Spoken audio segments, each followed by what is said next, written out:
how to recover missing Snapchat memories. If you want to restore your missing Snap memories, then first of all go to the Snapchat and hit on the settings under Snapchat. Once you are in the settings of Snapchat, scroll down until you see I need a help. If you found that, then go through it.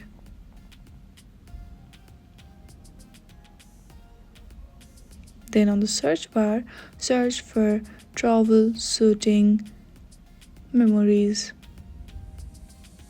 Then scroll down until you see my Snapchat memories are missing. Hit on that. Then there are some instructions that you should do. First of all, you need to clear your cache. For that, go back to the settings and then search for clear cache. If you have option right here, then please do it. Some of the device might not have due to their location. Then shut down your device for 2-3 minutes. It will start working. Thank you for watching this video. If you like this video, then please do not forget to subscribe our channel. Thank you for watching.